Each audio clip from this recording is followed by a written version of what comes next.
Yeah, some people can be blamed, but I think what really made me sad is really made me, but like existentially sad.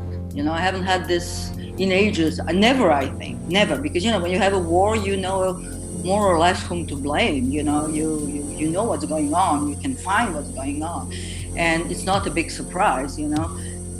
But here, what really happened to me is that among highly educated people, among my very close friends, I have people who live in denial and believe in conspiracy theories, in very sophisticated conspiracy theories. And what was really terrible is to find out. I come from a family of scientific people. My father was an engineer, my mother was a pediatrician, and all my family, all the people I knew around me, even if they were not highly educated, have this kind of, like pragmatic, scientific background. And I never heard that people could believe that you can clean the air with a prayer or with good energy, or I thought it was some kind of fun to do it. Why not? Placebo effects and blah, blah, blah. It's great, but I never could believe that people so serious, so intelligent, so educated could really believe in bullshit. Author, feminist, political activist, and filmmaker Jasmina Tesanovic joins John and Scoop in our virtual studio. Jasmina speaks to us from Italy, having just escaped from Serbia as the COVID crisis overwhelmed her native country. She gives us a very personal and moving account of the pandemic's impact on Eastern Europe and Italy. Hey, welcome to the Plutopia podcast. For this edition of Plutopia, our guest is Jasmina Tešanović. Jasmina is a feminist and political activist. She's originally from Serbia. She's also the author of 15 books. She's a journalist, a musician, a translator, and film director. More recently, she was one of the founders of Casa Jasmina, a smart home of the future in Turin, Italy. She is author of the manifesto and movement Internet of Women Things. She writes in 3 languages, and she lives variously in Turin, Belgrade, Austin, and Ibiza. Hi, Jasmina. And where were you? Hi. You're in Ibiza now, right? No. I never say where I really am. But okay, I'm going to say the truth. Today, only to you. We're in Turin. I'm in Turin. Okay. You're in Turin. Yes. But we're heading to Ibiza, corona permettendo, as we say here. Now it's all about, it's a very nice Italian expression, corona permettendo. Italian is my best language. I mean, everybody's best language, So they don't say anymore here, Dio permettendo, if God allows, We say here, corona permettendo. Maybe corona is the new God. Yeah. Well, it's I like about Corona as a god that it's so unpredictable. So I mean, like all the rules that you have with classic religions, the churches, that everybody knows what you have to do. Especially the Catholic Church, with like the gray eminence of Italian culture. Everybody's Catholic in Italian, even those who are against Catholicism, because it's some kind of an endemic thing. You can't avoid it. I grew up here. And we have the Pope and everything, But Corona is so unpredictable that maybe it will set people free, I think those who believe in structures, because it's still not structured, Nobody knows anything. And apart from conspiracy theories, which are really, really dangerous, and I think they're going to split the world into those who believe in those and those who think they're very dangerous.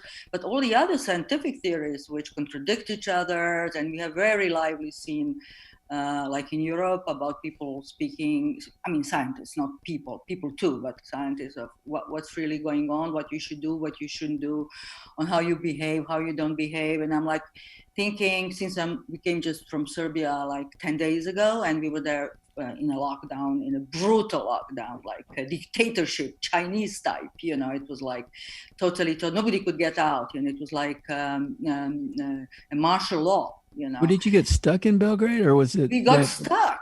Okay. So you just happened to be there when the Corona thing happened. Well, we were like, we were in Austin. We were supposed to come back, and I remember I said, I'm not coming.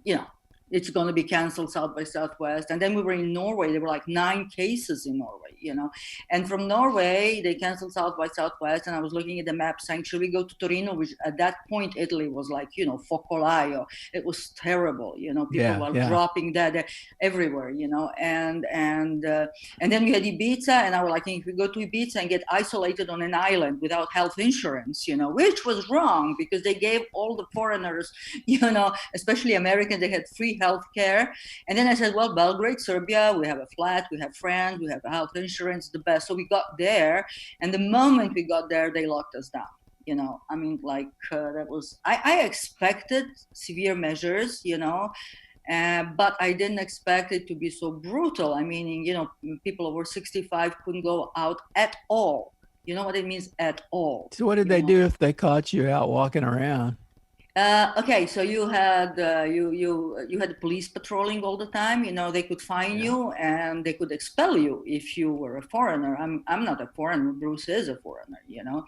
But the only good thing about being expelled from Serbia meant that the other country, which had closed borders, had to accept you.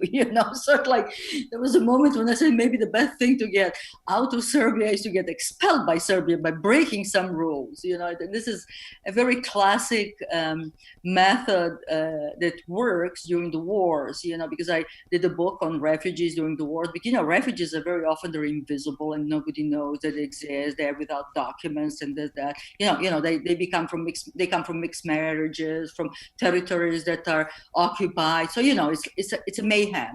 And in order to get some kind of recognition of paper, you have to make transgress. You have to do something that they notice you. So that is also an option. It was very similar, to the situation. That's my 4th lockdown, in my life. And I'm not so old, but I'm old enough to have 4th lockdown in Serbia. What were the reasons for the other lockdowns? Well, I got this question. I remembered only 3, but the first time I counted them was, the first one was during the bombings, and we had this martial law and we had the sirens. And so it was a lockdown. We couldn't move.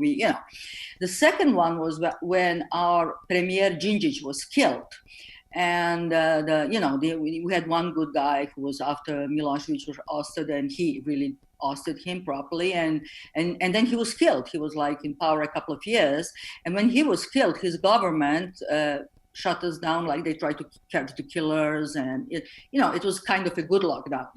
And then the third one, I was trying to remember which was the third one, and I don't remember it even 2 days ago. But there was in between, and then this is the last one. The last one that. But the other ones were political lockdowns, and this is a medical lockdown. Yeah, but it's the way I know, the political and how would you know? I mean, in a way, even whatever lockdown is political also, the end, what decision you take, how to lock down, whom to lock down. Look at Sweden, they didn't have any lockdowns, and this one was good because for the first time I saw in Serbia the military being used properly. They were not patrolling with guns, but they were helping people. I must say there were very positive sides in this lockdown in Serbia. I mean, food was delivered at doors. It wasn't overcharged. We had all the masks, everything. The hospitals were there, and so I mean, it was well handled. Chinese way, except that then we had elections and they let people loose, and now they're having another lockdown from tomorrow. Okay? Can you go into detail more about the impact on the elections? I haven't heard much about the election over there, but it's having a big impact on our elections. But how was it over there? The elections, or how the corona impact the elections? The impact of corona on the elections. Well, here, Vučić is somebody who changed his clothes and stole the philosophy of the opposition that ousted Milosevic. He's a right winger. He's basically I don't know. I don't know if it's proper to use the word fascist, but he's there. And what he did is started speaking democratic words, using democracy, but what he in reality is doing is a totalitarian, authoritarian regime, one man God. And he's been elected now 4 years ago, and it was a very narrow way he was elected, like a little bit like Trump, But in the meantime, he destroyed all the democratic institutions, no opposition, and our opposition is really lousy, really lousy. They fight each other, and they can't cope with what happened. So when the corona happened, he really used it very well. He's very skillful politician. So he did bring in the Arabs, the Russians, the money. And if you look at Serbia, it is much better off than it was 4 years ago before he came in power.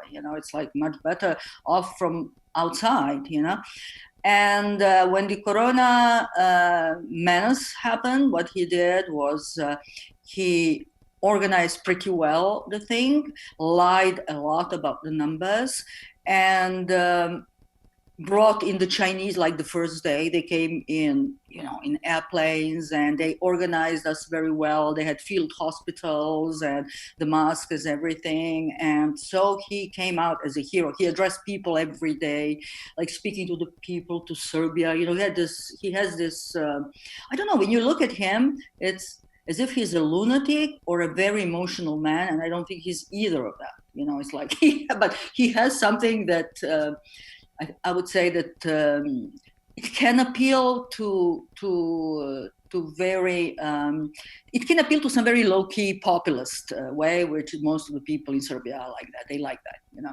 And so he used it very well. And what happened was that they were telling us they're not, the menace is going away, there's no corona, and then they opened totally, and then I think they were lying about numbers, because now the numbers are coming out that actually, and then they ran this big football games, big gatherings. Novak Djokovic, the famous tennis player, certainly heard of him, the number one in the world, of course. He is the gray eminence of Serbia. I think he's more of a president than really Vučić. And he organized, he was always organized tennis games with a lot of people. And, it was like, after we won this big enemy, like nobody in the world, and we are such a small nation, of course, everybody voted for him. We were predicting the elections, and I was like, I have a book called The Diary of a Political Idiot, written during Milosevic. And when I was like telling my friends what I think the election results would be, they said, you are still a political idiot. Instead, unfortunately, I said the truth. I mean, I won.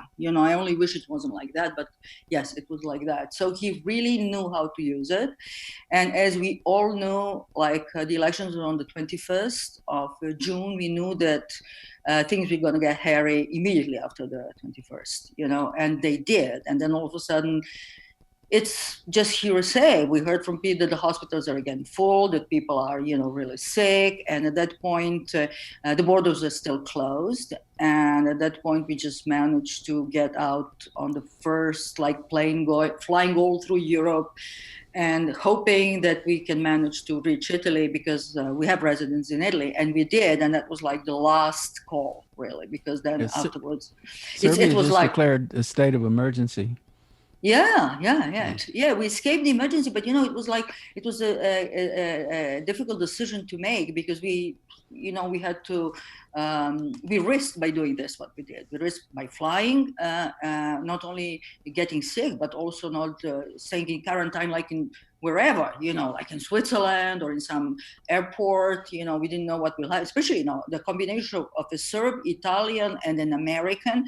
I mean, we're like the picture of contamination, This is like, Americans are not allowed to come to Europe anymore, So it already started, and when we were flying. So, but we risked in order not to get stuck another 3-4 month in Serbia, because we don't really live there. So that's it. That's the long story. It sounds like Serbia did. It sounds like Serbia did the right thing at some point, bringing in the Chinese, whereas Trump did the wrong thing of just alienating the Chinese and making them the bad guys. And it's unfortunate that didn't stick, because they did take a play out of Trump's playbook of opening everything up and pretending everything's okay. Yeah. Well, Well, I'm looking at the charts for Italy, and it's impressive how well they've managed to decrease the number of daily new cases. yeah, hopefully it's going to stay so because they opened too, only like a week ago, and that's why I'm afraid that they will again start closing everything, and that we will not make it to Ibiza. So I'm keeping my eye open, because they have the tourist season. They have no tourists, but people are going to the beaches, and Italians, as I mentioned before, they all do the same things at the same time. And this is the time of the year where they go to the seaside. They have a lot of sea, all around. Italian is like a peninsular, and it's not about only tourists from abroad. They are their own tourists, so they have from Torino, in 1 hour, you reach Liguria, Genoa, and beautiful beaches there, So what they do is they disobey, when they go to the beach, they forget. And I'm just hoping that they won't, but,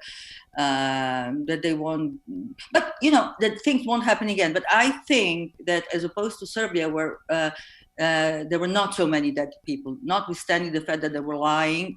I know that in Italy it was terrible. So here people are more frightened. They saw something they didn't believe could happen to them, And I can see it from just walking the streets, that people are wearing masks, that are washing hands. You can't enter a shop without really keeping the distance. And, people who are selling, restaurants are either closed or kept properly. And I can see much more discipline here. And I think it's not because Italians are better, but because they were frightened, and they have death toll, which like 1,000 people dying every day, in a small country. So, but I'm not sure really. I'm frightened. 2 days ago, I had a panic attack, or post-traumatic stress. I saw the numbers going up in Italy. And I saw the numbers going up in Spain since they opened, now a week ago, both of the countries, I mean. And I said, okay, I'll never make it from Italy to Spain, which I have to, And so I said, okay, I'm going to go on the first plane and do it. And then my daughter, who's in Spain, said, no, don't panic. It's still fine. Besides, this is United Europe. And we are still in United Europe. And I guess we will be able to go from one country to another, but you never know. Who knows? Nobody knows. So I'm still a little bit tense about that. And I'm not sure. I don't know how they're going to handle the schools, how they're going to in Italy, or anybody, But in Italy, it's not a very rich country, and it's a very, let's say, it has welfare, it has social welfare. And once you hit there, I don't know what will happen. It's not like US where you don't have it anyway, So, you had a little bit with Obamacare, but otherwise, people are used to have, to be ready to pay your own, bills, medical bills, even though they're terrible. Here in Italy, everybody's relying on the state for that. And it's been for ages like that, decades, So I don't know what will happen there. And children go to free kindergartens, and the schools are free, and universities are free. And, everything is, so I don't know if that's hit, what will happen. Already they're saying that one of the parents have to stay at home. And it means they will have only one pay, and people here work. You don't have housewives really in Italy. You have both parents working, and people live on 2 pays. So this is going to be an issue. But I don't know. I can't be a Cassandra in this case. I don't want to. It sounds like the beaches you were talking about. It's a similar situation here. We have the same problem in Florida, the beaches in Southern California, and even in Texas, people flooding out to the beaches, even though they know that there is no cure, there is no treatment that's working, but someone said it was okay, so everyone flocks out, and it's resulted in a huge spike of infections here in Texas. We're one of the hot spots now. Yeah, I'm following that. All of my places are hotspot now. So it's like when you mention all the places I live, I don't think I left Oh, yeah, maybe some, but I'm not going. But you see, I don't think there's much difference. I don't think there's much difference anywhere. And you can blame the people, but it's Yeah, some people can be blamed, but I think what really made me sad is really made me, but like existentially sad. I haven't had this in ages. Never, I think, never, because when you have a war, more or less whom to blame. You know what's going on. You can find what's going on, and it's not a big surprise. But here, what really happened to me is that among highly educated people, among my very close friends, I have people who live in denial and believe in conspiracy theories, in very sophisticated conspiracy theories. And what was really terrible is to find out. I come from a family of scientific people. My father was an engineer, my mother was a pediatrician, and all my family, all the people I knew around me, even if they were not highly educated, have this kind of, like pragmatic, scientific background. And I never heard that people could believe that you can clean the air with a prayer or with good energy, or I thought it was some kind of fun to do it. Why not? Placebo effects and blah, blah, blah. It's great, but I never could believe that people so serious, so intelligent, so educated could really believe in bullshit, and bullshit which is so dangerous, not only for themselves, but for us. And, at the end, what is going to be? A war? Are we going to kill them? Are they going to kill us, or are we going to kill them? How many people are refusing the vaccinations and the tests and the theory of contamination, how it goes. And this is like, for me, it was such a disappointment in the civilization that, at this point, at this age, I'm not even sure, is it worth living? Not that I want to commit suicide, but I'm just saying, is it worth being social at all? Because I refuse to, like, while you're in Belgrade, and I have very dear friends, which I was so happy to see. And we would always go and party and talk and do stuff, theater, music. And all of a sudden I realized I don't want to be with those people, because I don't have the tolerance or the nerves to listen to this bullshit, because it's dangerous. It's simply dangerous, and they're not listening to me. And this is like something that I think it's like retreating. Maybe it's a good thing to retreat now. I have to think this out, because I'm not going to look back, and I'm not going to be nostalgic about the times we had, because I just didn't realize what we were living in, what environment. Now that I see them coming out, it's I'm better off. It's painful, but I'm better off. And, apart from the personal disappointments, you can speak about societies and segments of societies which are like that, and everybody's showing for what they are. I will tell you an episode, like in, maybe you did follow it in Italy, because it's very interesting how Italians came out as being Italians, because Italians are Italians, And I consider myself half Italian. In the beginning of the epidemics here, and we were like in Ibiza, and we wrote this. We have a column, Bruce and I, for one of the major dailies in Italy, La Stampa. So we wrote about this. I said, why don't we write it from the point of view of coronavirus coming now to Italy? It wasn't even here. It was very marginal in Italy. And it was like January, something like that. And we wrote this, and La Stampa said, oh, we don't want to publish that. It's too pessimistic. And I said, come on, please do it. It is even funny. And they said, okay, but you have to take away the word morte, because they're superstitious. They don't want the word death in it, So I said, okay, I'll take the word morte, And we published it, and it wasn't very popular. But in a month, we were quoted in the parliament, La Stampa, and us called Globalisti a Torino, Globalists in Torino, as the first people who wrote about it publicly and mentioning the worst case scenario, because here they're so like lighthearted and, always crossing the fingers. If you mention the word death, even if you're in a cancer ward dying, you're smoking and drinking and not mentioning the word death, there's some kind of superstition.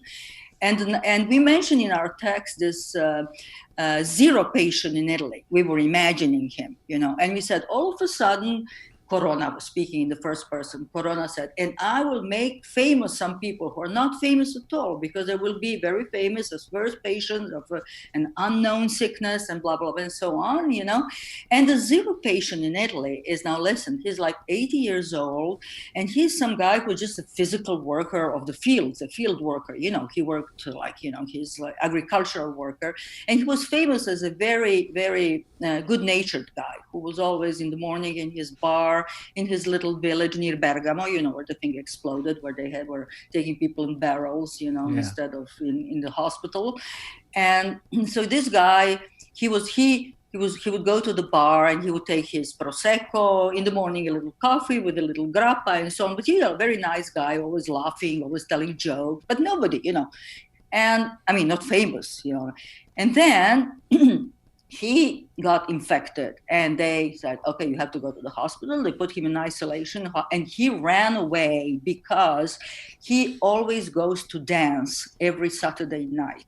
And, you know, when Italians go to dance, they don't go to dance. They don't dance like, you know, like free dancing, whatever, you can move your hands and your feet. No, they dance like tangos. They dance really well. Anyway, he infected the whole discotheque for all elderly people, which they have here, and then the whole village. And so the patient, and he died eventually, but the patient number one and became really famous. Nobody knows where he got the infection, you know, the virus, but he became really famous. So this lack of discipline of going to see your mama, whatever, and killing her, but not to see your mom, it's like in Italy, it's like, you know, kill me, but allow me to see my mom, you know, or let me go dance, or let me go this, and this is the Italian way of life, you know. And so in order to keep them contained and to make them understand, not to mention the word death, not to stop their habits, it was very hard. I think that was how they got these horrible numbers, and that's why after there were so many dead people and so many infected, you know, I know people who died. You know, I in my environment here, you know, I was speaking to my friends and we came back, like 50% of the people I know got sick, and seriously sick, you know, and they're not old and they're not sick. You know, they didn't have previous anything, you know, some like, I have a friend who is like 70 and her son who is like 40. The son is much worse off than she is, you know, and he's perfectly healthy guy, you know, but he's like really badly off, you know. So I think, you know, the Italian way of life, the Italian culture was hugely, hugely strained and damaged by this corona, and their way of not handling was very Italian. You see, do you think more so than Belgrade? Sorry? Do you think it was that there was more of a damage to the culture of Italy than oh yeah, Serbia? Belgrade, you know. Oh yeah, Serbia, yeah, definitely. Serbians, they love to have fun, but they can also, you know, they're very, very, how to say, obedient, you know. They're not let's say they're not conditioned in daily life by routines as much as Italians are. You know, Serbian people can eat, they don't eat 3 days if somebody tells them don't eat, you know, something like, they have this fanatism, you know. This is part of Serbian culture, that they can do incredible stuff once they decide to do it, you know.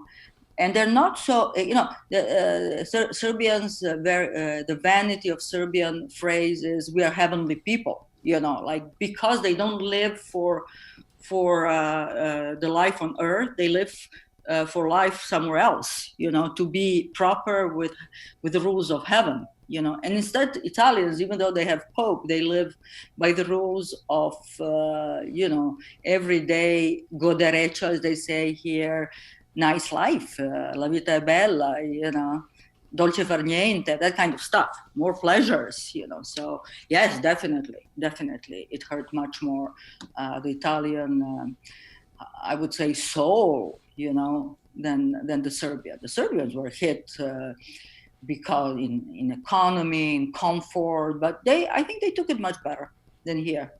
You could see that, really. You talked about the bullshit that was being held on to by many people. We have government-sponsored bullshit here that seems to be causing the most damage. Is there a lot of that in evidence in Europe in general? No, no. I know that U.S. is the producer of bullshit. We know them. It's called Roberto Saviano. Have you heard of him? He's a writer. He wrote Gomorra, that made a film also. He's a very good Italian writer, young one. He got a fatwa from the mafia, and he lived in hiding for years on that. A young guy, born in the 70s, and he has this. He's like also writes essays and for the papers, and so he has this this expression called "shit machine." How the governments produce. They're like mud. Shit is like mud, and they throw it in the papers, on the people, and so U.S. is famous for bullshit machine, and we know that. Speaking of coronavirus, and generally speaking, also in other topics, but we didn't have governmental. I would say we didn't have it in Europe, either in Serbia or especially not in Italy. I think in Italy there were many different voices, like saying this, that, on the other, not agreeing it.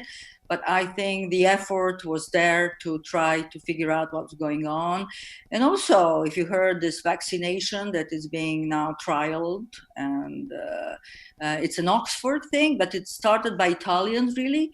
It's if I'm not wrong, it's two young women from some research institute in Milano. And when they were speaking, when they isolated the virus, like before the pandemic, they were kind of bullied and even sacked, even though they were not like regular, they were just researchers, only to be taken back after a month, and they got important prizes. And they went, they worked with the Oxford, some medical research place, and they took the own vaccination on themselves, as a probation. It seems it's working. Of course, it will take time to do it on bigger samples, of people. But I'm very proud of the story because there were two young women, and of course, as women and also of young women, and who were saying something which is different from the mainstream science. So I would say that the problem in Italy would have been that the people who were established were more authoritarian towards the new theories that the other people were saying. But I don't think we had it so much. There was something about Chinese, out of lab, that fame that they did broadcast it, some broadcast that was made 5 years ago, but it was some kind of SF broadcast. It wasn't even a real journalistic research, and they did broadcast it during the pandemic, and then everybody got so upset about it, you're making people stupid in a situation when we have to reach a real problem, So I wouldn't say that we had it as much as you did, but we did follow what you had, and I was really glad I was not there. Your story about the two women that were sacked, as you said, and brought back, as a feminist, did you see that as being caused by the machismo that is so prevalent in government?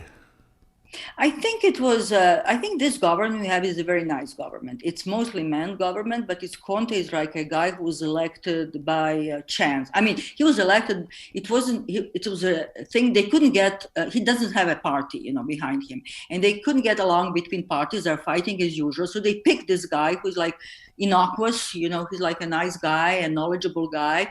And he never thought he would have to handle such a situation. And he handled it really well because he doesn't belong to any party or any group, so he knows how to deal with it. What I'm talking about, these women, and what's happening is there is a phenomenon, and it's not about only the government. It's this phenomenon of major institutions that here it's called baroni. It's a very traditional society. It's very Italian, it's in a way, if you belong to this class of professors of university or else pharmacists, pharmacists are all held by the same families because you inherit it, you cannot easily, I cannot come and open a pharmacy if I'm a foreigner, even though I have money or whatever. No, you have to belong to this casta, so they have this caste system. And universities, they're full of, and hospitals and like these governmental important institutions that are full of baroni, these barons, we call them here, So I think these girls who are like women, and of course they're much less women than men, generally speaking, but they were also not part of casta. They just popped in like the Premier Conti, I think they were perchance there, and perchance they said something that made sense, and that really hit them the wrong way. But then, it was also an opportunity for them to show what they really knew and open some doors, So this would be my answer. You're talking about going to Spain. Yes. How are they? I haven't read about them lately. They were having a lot of problems, both politically and Corona related. How is the situation now in Spain? Well, Spain is made of different regions, as you may well know, and they're fighting each other, as you may well know, too, And so we want to go to Ibiza. And the little introduction about Ibiza. Ibiza is an island, a rather big island, and it's a very old civilization there. It was like conquered by Arabs, by Catholics, by pirates, but it was always an island of people who were different, let's say. And during Franco's regime, it was an island where he was putting, it was like not a prison, but a political exile island, and Franco lasted forever.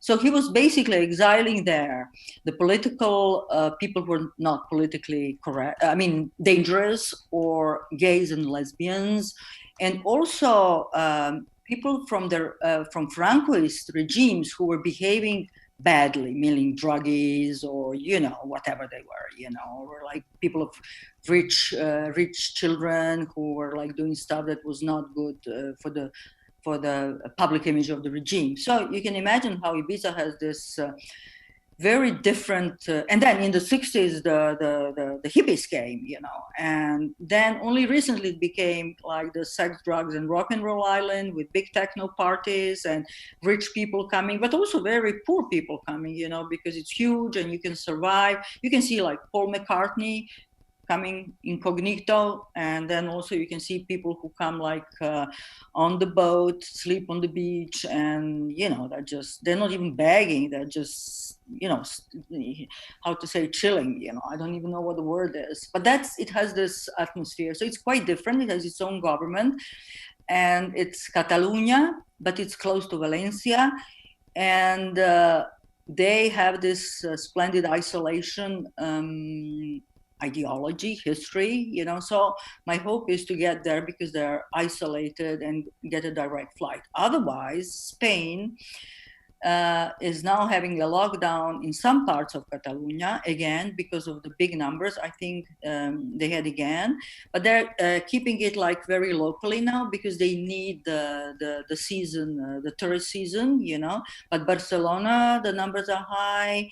And the problem, not the problem, the good side of Spain, now that I've been there and spending a lot of time, that they have something that Italians don't have, even though they have like similar needs and history, like they need tourism, they have the sea, they have the Latin people, they like to sing and dance and eat and blah, blah, blah. No, the Spanish have something more, which is good. They have a high sense of civic duty. I don't know if you know what it means, civic duty. It's I didn't know, but they explained it to me, meaning they have this sense of honor. They never shortchange you. They never lie to you. If the rules are rules, they will they stop at the crossroads. They will always let the pedestrian walk, not because they're going to be fined, but because they have their own sense of civic duty and honor, being citizens of something, And this, you can really feel it on everyday level in Spain and in every town. It even bothers me sometimes, like it's too much, it's too stiff. But this worked for Corona, because once the rules were established, they were really behaving, And even though they had a lot of tourism, because you don't know that Barcelona is has over tourism, so does Spain. Their season all year through. And even though they had this impact from all over the world, and before even the lockdown from outside, they managed to handle it thanks to this kind of discipline they have, because they're different from the Italians, for example. That's my explanation.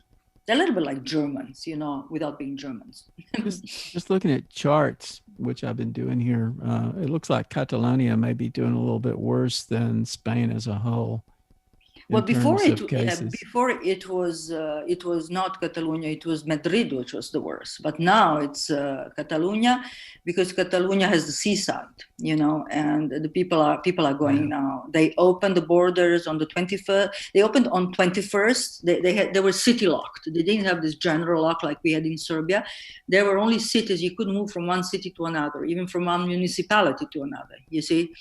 And they opened 21st of June for people to move through the municipalities.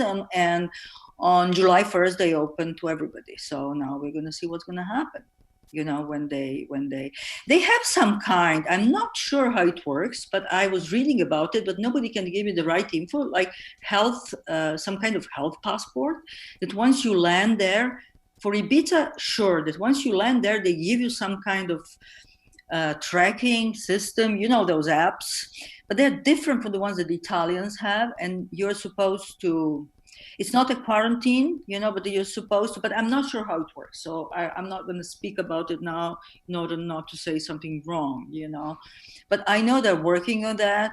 And it's not an invasive way. It's not, it is a controlling system, come on, but it's still a way of coping with it. And my daughter is there, and she works there. And yesterday, she was sending me the photos from the beaches and from our favorite, like, joints on the beaches, not the fancy ones. Yeah, I'm showing one now that you should be able to see from Costa Brava, and the beach is pretty empty right now. But the people are following the rules. That's what I'm going to say. Like in Italy, the beaches are full and crowded, and you have the police patrolling them. But in Ibiza, it's not like that. People are following the rules. They're sitting separate. The tables are not together. Again, I think if they behave that way, they will have less tourism, less places, but still they will have some. And instead, the mayor of Venice just yesterday said he's going to lock the city down because people are misbehaving, and they have, again, the numbers are soaring. And he got so angry that he says he's going to force the sick people to the hospital. Like with the police, they'll take him to the isolation, and he's going to lock down the city. And, it might happen because of the, yeah. Well, like there in Turin where you are now, are people wearing masks? In the interiors? Yeah, there's this controversy about masks in the U.S., and I'm just wondering, in Europe in general. Yes, it seems absolutely. to me that they're probably wearing masks more readily. Oh yes, it's absolutely prohibited. You can't enter any public space, from a small shop to a library, without a mask. You even have to wear masks in the streets, which are crowded. The only places where you are not wearing a mask, where you're allowed not to wear a mask, like alone in the park or in the streets where there is nobody. Sometimes you are in the part of the city there is nobody, because this is a very urban. Torino is very urban, It's not like Austin, where you have only downtown and then you have just houses outside. Nobody walks. No, here everybody. And you have to wear it in the trams, but the trams have the seats. So it's obligatory, and there is no polemics about it. It's obligatory, and the fines are huge. So here's a question. I know that people are very fashionable in Turin. You guys have told me that before. And I'm wondering if people are wearing fancy masks, like high fashion masks. Yes. Now, you see, we came from Belgrade, where the masks, we had them free and they were everywhere. And, it's like, they will give you, like, when you enter the shop in Belgrade, they give you gloves and mask, so it's not like you had to pay for it. But in Italy, the moment we came here, gosh, my God in heaven, even Prada makes their own masks, And we were in this museum it was the day before yesterday, when we went to a museum where they also have this way of controlling us. You can enter only, but it's a huge castle and it's a huge museum. And there was this show, but, there was artsy people there. And I was just admiring the mask more than the paintings, because they were amazing masks. People were, yes. And I was just thinking, I'm like a hick walking around with a medical mask in Torino. I must really get myself some fancy masks. And I was like wondering if they're really protective or just decorative. And I stopped a woman with this fabulous mask. And I asked her, she said, well, I put an under mask and a mask on top, but that means that with this heat that we have here, wearing two masks, it's a little bit too much for me, to put a medical underneath and then a fancy one on top. And I was just saying to Bruce, come on, let's do something. Let's work on masks. But yes, everywhere, even on the flea market, you have people selling masks. It's fantastic. Do you? It sounds great. Well, it's starting to be a thing here. I've noticed a lot of diversity in masks. Initially, people were wearing like very typical bandanas, or they were wearing like white masks, or they were wearing like the kind of mask a carpenter might wear, or that sort of thing. But now you're starting to see really fancy masks appear, or really colorful masks. Yeah, but I think, in Texas, you would wear la bandana, it's like, I like the fact that it's very regional and cultural. What we notice also, and first I thought I was like having some kind of hallucinations because I was in a lockdown for so long and haven't seen a shop, Well, yeah, it's like that, you don't even want to go out after. But you see, you live in a house, you have a garden, you live, I know your house, we've been there so many times, but we live in small flats, in Europe. It's not like the most we have is a terrace, a little terrace, so going from one room to another is already like a trip. And we got used to it. It's amazing how people get used to it, And you can't get out and walk, right? You've got No, we couldn't get out. No, we couldn't walk. We couldn't go down, like we had to stay at home, and that's it, just stay at your own home. And this goes on weeks on end, So first, when we started when we were allowed to go and walk and shop, and see in Italy also. And I was saying how ugly shoes all of a sudden became in Italy, And I thought maybe because I'm not getting it. But then Bruce said, yes, they look Romanian, they look German, they're not cheap, they're ugly. There's something like the fashion change, and they change probably because now people are focusing what is selling. If something is selling at all, but what is selling, people will need shoes anyway, but they don't need fancy shoes anymore because you don't go to parties, you don't go to, to theater, you go to opera where you would put high heels or, the fancy shoes, or you don't go to the banks anymore. You do everything online. All those habits where you would doll up, dress up and be, that now what you need is a comfortable pair of shoes, where you have to queue for hours. Like, I have to queue for the post office to send a document. I just phoned and they said we have only 30 people outside, meaning only 2 hours of queue. And since I broke my knee, I said, 2 hours is a little bit a lot. I'll come tomorrow at 7 a.m. and then maybe it will be only 20 people, So this is like, now you have to queue, you have to walk long distances because nobody's using trams and metros because of avoiding Corona. And you have to ride a bicycle, or, one of those gadgets that now they're inventing. And you can't do it in fancy shoes, can you? Or you can't do it in fancy clothes. You have to. So the fashion has changed. It's very interesting how it has changed. Much uglier, much less Italian. It sounds like they've chosen function over fashion. Yeah. Yeah. Well, it's like there's people in the USA who have been in their pajamas for like yes. Uh-huh.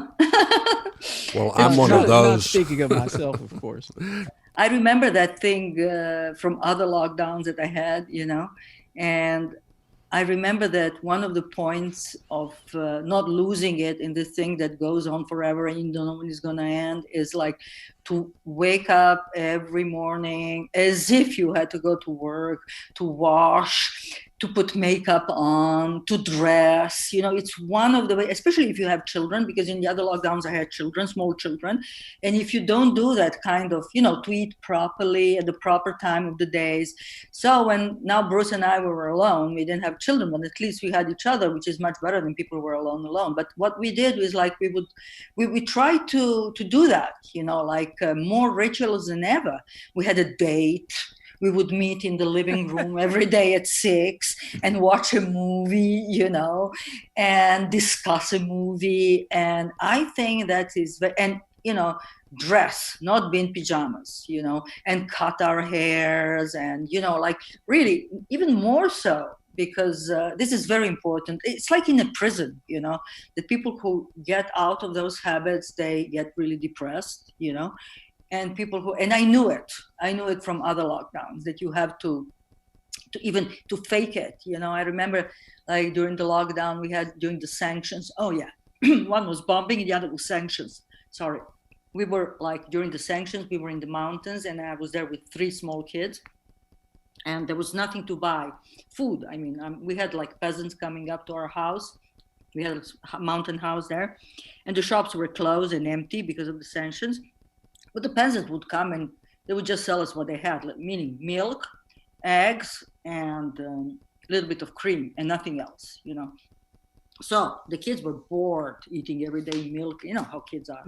But then I found some. My father was an engineer, chemical engineer, and his specialization. He had a PhD in Manchester, in this famous. I forgot the name of the. Anyway, it's very famous, still exists. And they did colors, specializations in coloring everything, food and, like smart colors. And that was his passion until the very end. And in the basement, even though he's dead 10 years now, in the basement, he had these colors, food coloring, and incredible colors. And I mean, it was not dangerous to use them. And they could stay there. They were like so well packed that they would last like for 100 years. He was also specialized in that. So I found those tins of colors and I was coloring the food for the kids, which was always the same, and saying, no, this is couscous. And this is like, I was giving them names, and of course the kids never knew what couscous is because never tried before. So this kind of fantasy role playing and dressing and coloring the food. We did the same thing now, and I think I remember like we were cooking like crazy. I know everybody was cooking, but we were like also experimenting. We were fighting who will cook better, and the same thing like dressing also. That's amazing that the artistic part of you came out and even influenced the food. Yeah, I believe that every human being has a very strong artistic flair, and that especially kids have their own. I think they all have perfect pitch and they all know how to draw. But then life takes you in another direction. Even math is something that is in a way innate to kids. But then you take just one direction, you can't have it all, which is quite normal. Or you have hard life or whatever, There are sad stories, there are less sad stories, but something happens. And then when you have this free space or boredom, everybody was doing something artistic. And I noticed that most of the time they were writing books.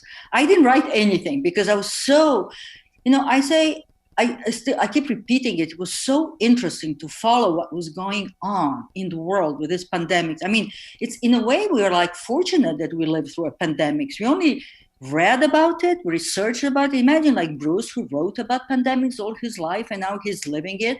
And besides, listen to this. This is this coincidence. We were in a flat of my late ex-husband, who was a poet, and he wrote this very famous book. He's a very famous poet. He has a square and this flat called The Quarantine, and we were in his house. He left to us, my daughter and us, he died, and the part of town, Zemun, where we were, it's on Danube, exactly on Danube.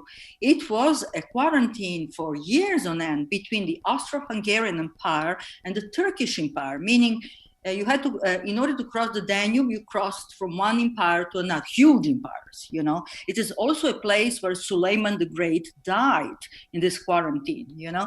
And so the whole town is called the quarantine, it has a huge hospital, and now it's schools and whatever. So basically, we were like living something living novels, history, you know, living through centuries, you know. And I was like, I didn't want to write. I wanted to read, you know. I wanted to read every morning what other people are writing in other parts of the world, what scientists, and, you know, in a way, I consider it a painful but a great opportunity, you know. And besides, it wasn't so painful because we didn't get sick. That's really, there was fear in the air that we might, as I say, we had a couple of times, whenever you would sneeze, we would look at each other and say, is that it? Okay, you know. So a couple of times we did have corona, but it wasn't really corona, you know. It still isn't. Who knows, sooner or later we may get it, but, you know, for the time being, we're holding, you know, we're hanging in there like everybody else, you know. And it just, it's a human condition. It's part of us. You can't look back. You better not.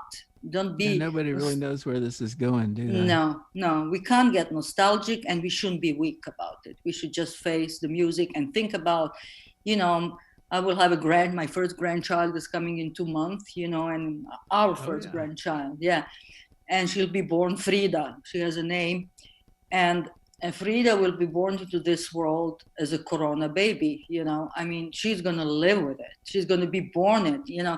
My daughter went a couple of times for scans and everything, and people around her had corona, and, you know, it was very stressful, but that's exactly who she's going to be. And I was remembering how when my daughter was born, we had AIDS coming in, and the generation of my daughter had completely different sexual life and freedom and love life than we did, you know, because of AIDS. And I can compare it to, I'm comparing it, I mean, to this what's happening, what Frida is gonna live through, you know. It's gonna be different, and we just have to help them. What else, you know? And they'll help us, I hope, without killing us. We're at a point where we kind of need to wrap up, but do you have any final words? No, I never have final words. It's too, you know, I can't outsmart myself. Oh, I hate those.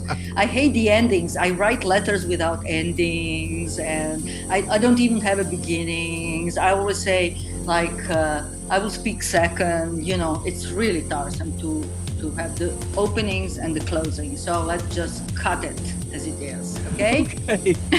You do realize those were your final words. And I hate saying, I say thank you, and I never say I'm sorry. You may follow Jasmina's work on her blog, jasminatesanovic.wordpress.com. You can stay in touch with Plutopia at plutopia.io. On Facebook, look for @Plutopia News. On Twitter, it's @Plutopia. With John Lebkowski, I'm Scoop Sweeney. This is the Plutopia News Network, 20 minutes into the future.